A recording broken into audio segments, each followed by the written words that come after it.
हई दयालु भैरो भैया के दुलारी। जय जय मैया शेरा वाली। बगवा ऊपर मैया लागे बड़ी प्यारी। हई दयालु भैरो भैया के दुलारी। चली आरती उतारे के लाल चुनरी चढ़ावे के माई से अर्जी लगावे के। लाल चुनरी चढ़ावे के माई से अर्जी लगावे के।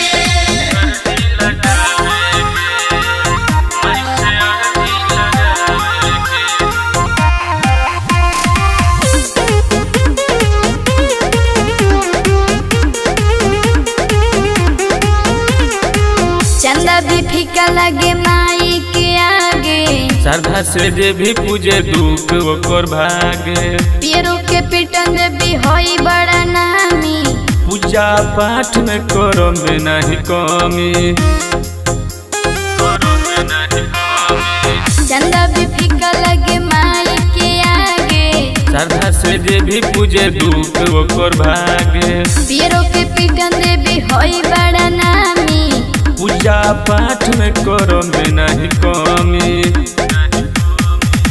चली भक्ति के अलख जगावे के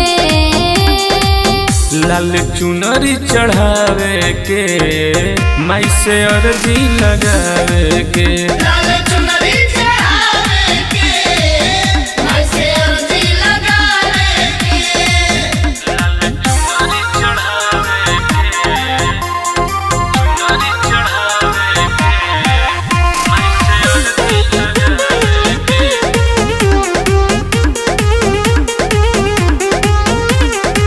चैत कुआर लगे माई दरबार हो। मनवा के भावे माई के अड़हुल के हार हो। राजा के भगिया तू कहिया जगईबू। अंजलि के आस माई कबले पुरैबू। चैत कुआर लगे माई दरबार हो। मनवा के भावे माई के अड़हुल के हार हो। राजा के भगिया तू कहिया जगईबू। अंजलि के आस माई कबले पुरैबू। माई सिखा दो तनी गावे के लाल चुनरी चढ़ावे के माई से अर्जी लगावे के। लाल चुनरी